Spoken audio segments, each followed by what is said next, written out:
Okay, so are we clear on what are we going to be doing? Basically, we're going to be doing now, let's say, a first pass of key poses based on the audio bits of our dialogue is doing, right? We will need a further pass later on to get this first blocking pass working, but this is what we're going to be doing now. Remember that also we have to keep in mind to do or to keep it simple, okay? So without further ado, let's jump into our 3D scene and start working on that pass. Okay, so what we're gonna be doing now is the same thing that we already talked before, how to identify more clearly those key poses, extracting them from the audio dialogue. What we're gonna do is just to again go into short or very small pieces of our dialogue or sentences and identify those audio strikes or hits that catches our attention very much, right? And try to convert those hits into those key poses. So this is the continuation, the next part of what we already done. Just a reminder of what we done before, talking about it very fast. Was this. So, how to do impressions. Right. So this is the continuation of that. So how to do impressions. So I brought my timeline to 61 to the 229. So the first thing to know is that it's jar, or you just again and do De Niro or walk in. So still there is a lot of things going on there to only focus on a few key poses. I will go even smaller, but I like this time range because it's quite easy to handle. So I'm just gonna focus on the first few sentences. I think the first thing to know is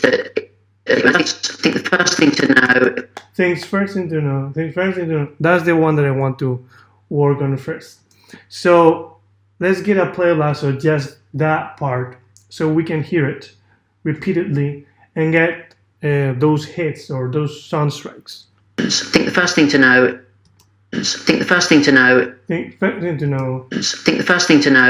We don't need to know what is it saying. We don't care. What we need is to try to go beyond that and just focus on how the audio sounds, right?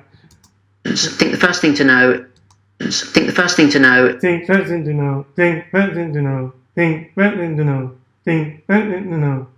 Right?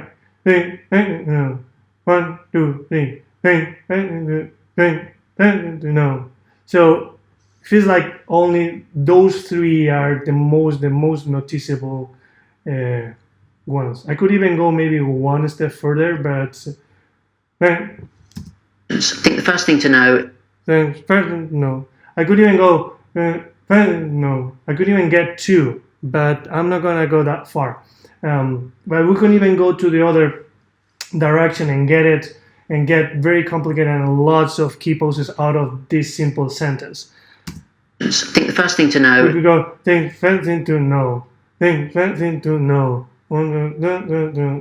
We could even get 5 key poses out of this sentence. But what we try to do is to go from in a hierarchy way. So we go from the most important poses down to the, let's say, the breakdowns, right? That's what we did. Our first stage was working on golden poses, right? Now that we're doing this pass of key poses, we're using the dialogue to extract what are that first pass of key poses that are the most noticeables or the most important. And for that, we use the audio and try to get those hits of the audio that are more like catches our attention more, right? I think the first thing to know. So it's no. So I have these 3 key poses. So what I'm gonna do is to jump into my Steam, just focus on that sentence and try to get those 3 key poses in the right time. Let's do that. I think the first thing to know. Okay, so very easily, what we just have done, or what I just have done, is to get the poses that we had before, which are the golden poses, or because we already have done some key poses based on golden poses, we just add some variations here and there. So basically these key poses are breakdowns or the golden poses. They're still very important poses, but they come from that, let's say, primary top-notch poses that we have on our scene that are the golden poses, right? So sometimes we just do like a few changes in the body and hands, or in this case, it's basically just the head, the chest, and the hand, right? As he just is marking those 3 bits that we said. No, right? So this is what I got, right? I just got, what I do is just try to do those poses as I get a lot of play blasts, till I feel that everything is well integrated. Let's have a quick look to this. I think the first thing to know. There it is. Right? It's just actually 3 tiny little changes on the head, but it's important that they are there in the right timing. That's one of the things that is very important that we have to do, which is having always these changes or the poses that we are applying in the right timing. That is going to help us a lot to create that sense of unity. We're helping, that also helps to create the sense of that the character is alive. We're going toward the direction of getting a good flow, that it feels like everything is working well together, right? So for that, timing is very important. So every time we apply a new pose, we check the timing. But as a thumb, let's say as a rule of thumb, is that a sentence? I believe so. As the main rule to do is that whenever we want to put a pose in a particular hit, we go 2 frames, at least 2 frames early that hit or that strike that we have. So for example, we have this guy. When he says, we know that we have to apply a key pose when he says first, right?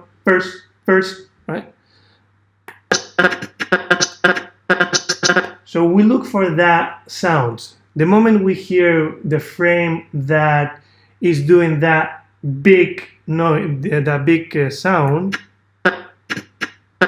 which is this one, the 74. I hope you can see it. Okay, so we know that 75 is the frame that he is doing. That's the frame that we want to mark. We go 2 frames early, right? So as 1 and 2. In 73, we have to create that pose, and I believe I already did that. Yeah, that's where it is, right? So that's the rule that we're always applying, okay? And this is something that we will also be using for lip sync. You're gonna see in the future. Sometimes we have to delay, sometimes we have to add 1 more, so it depends also of how far the camera is, but usually it's 2 frames before what we hear, right? So what we see goes before or what we hear. Still, something that you have to know and we'll have to assume is that this timing is going to change. As we keep adding breakdowns, most probably some of these key poses will need to be delayed a little bit because we need to start adding those ease-ins and another breakdowns that are going to help us.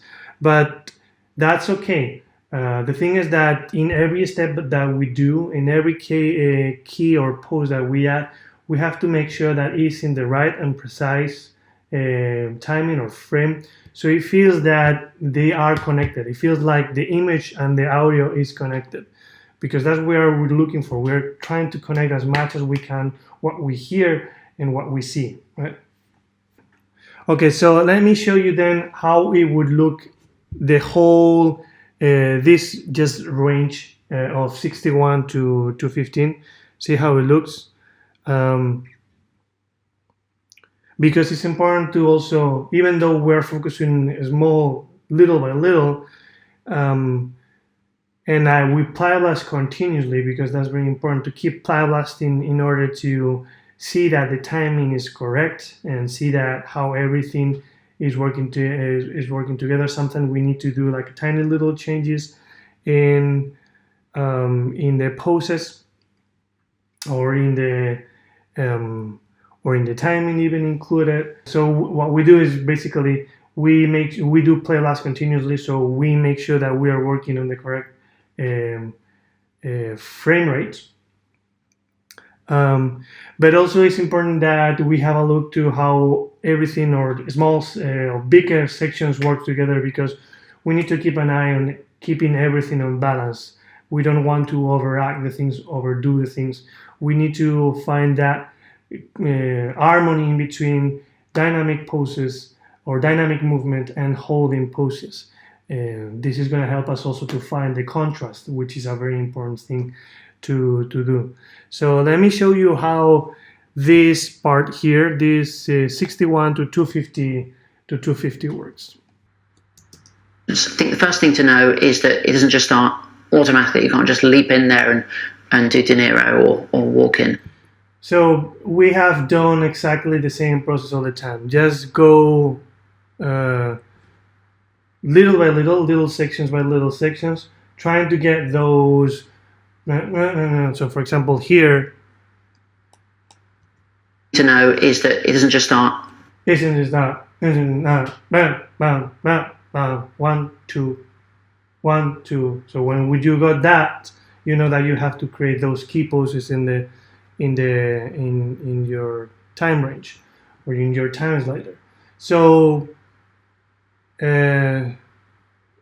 that's what I've done in this section, applying always the rule of the 2 frames prior. Okay, so whatever the sound streak is happening, I go 2 frames before and create the pose there. And lots of play blasting, because it's important to see how it feels. If it's well integrated, not. If it's not, we have to change it and work with it. Okay.